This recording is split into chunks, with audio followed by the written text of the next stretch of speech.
بسم اللہ الرحمن الرحیم۔ رمضان شریف کے آخری عشرے کے اندر اعتکاف کرنا سنت ہے۔ ام المؤمنین حضرت عائشہ صدیقہ رضی اللہ عنہا فرماتی ہیں کہ نبی پاک صلی اللہ علیہ وآلہ وسلم رمضان شریف کے آخری عشرے میں اعتکاف بیٹھا کرتے تھے۔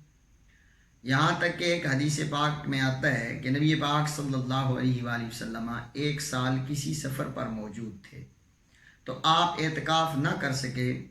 آئندہ سال جب رمضان آیا تو نبی پاک صلی اللہ علیہ وسلم نے 20 دن کا اعتکاف فرمایا۔ سنن ابو داؤد شریف کے اندر یہ حدیث پاک موجود ہے، جس کا مفہوم یہ بنتا ہے کہ نبی پاک صلی اللہ علیہ وآلہ وسلم نے یہ بات ارشاد فرمائی۔ آپ نے فرمایا تم میں سے جو اعتکاف کرے وہ عیادت کے لیے بھی نہ جائے، نماز جنازہ کے لیے بھی نہ جائے۔ یہ بات سنت سے یعنی حدیث پاک سے ثابت ہے کہ اس کو شارع علیہ الصلاۃ والسلام نے خود منع فرمایا ہے۔ کیوں؟ اس لیے کہ نماز جنازہ پڑھنا فرض کفایہ ہے، جب باقی پڑھ لیں گے تو اس کی طرف سے بھی ادا ہو جائے گا۔ اب اعتکاف کی کئی صورتیں ہیں، یا تو اعتکاف کرنا واجب ہے، یا اعتکاف کرنا سنت، یا اعتکاف کرنا مستحب۔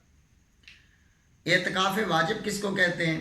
اعتکاف واجب یہ ہوتا ہے کہ کسی نے نظر مانی کہ میرا فلاں کام ہو گیا تو میں اعتکاف کروں گا، یا وہ بیمار تھا وہ تندرست ہو گیا تو اس نے جو ہے وہ اعتکاف کی نیت مان لی تھی، اب اعتکاف کو پورا کرنا ضروری ہے۔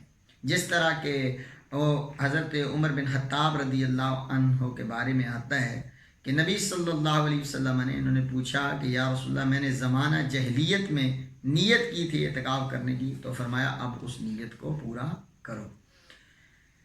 تو جو شخص 20ویں روزے کو 21ویں تراویح کو 21 کی رات کو جو اعتکاف کرے، غروب ہونے سے پہلے سورج غروب ہونے سے پہلے جس نے اعتکاف کیا اور 29 یا 30 کو جب چاند نظر آیا وہ مسجد سے اٹھا، اس نے اعتکاف سنت ادا کیا۔ اور اعتکاف سنت کے لیے روزہ رکھنا ضروری ہے۔ اگر کسی نے روزہ نہ رکھا تو اس کا اعتکاف نہیں ہوگا۔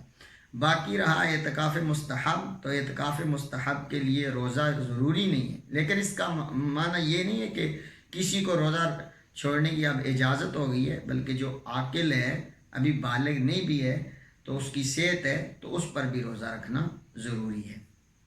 رمضان شریف کا ادب کرنا ضروری ہے۔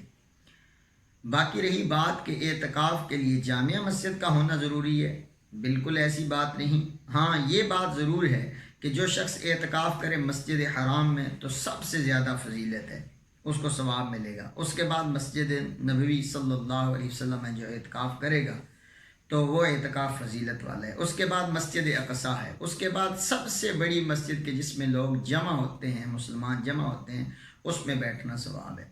باقی اگر کوئی جامع مسجد میں بیٹھے گا تو ثواب ہے، فضیلت ہے، لیکن اعتکاف کے لیے ضروری نہیں کہ جامع مسجد ہو، اور نہ یہ ضروری ہے کہ جماعت والی مسجد کی شرط فقہائے کرام نے لگائی ہے بعض نے، لیکن بہار شریعت کے اندر لکھا ہوا ہے، صحیح یہی ہے کہ اگر کسی مسجد میں جماعت نہیں بھی ہوتی تو اس میں اعتکاف کرنے کی اجازت ہے، کیونکہ آج کل دیکھنے میں آتا ہے کہ بہت ساری مساجد ایسی ہیں کہ جہاں امام کی ضرورت محسوس نہیں کی جاتی ہے، وہاں پر تقریباً گائے نماز ہوتی ہے، کبھی نہیں ہوتی ہے، تو اسی طرح کبھی مسجد کھلتی ہے کبھی نہیں کھلتی ہے، تو ایسی مسجد کے اندر اعتکاف بیٹھنا درست ہے۔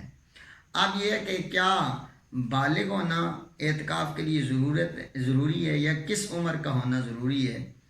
تو اس کے لیے بالغ ہونا بھی شرط نہیں ہے، بلکہ عاقل ہونا شرط ہے کہ وہ شریعت کے مسائل کو سمجھتا ہو، شرعی مسائل کو سمجھتا ہو، تو اس کو بیٹھنے کی اعتکاف اجازت ہے۔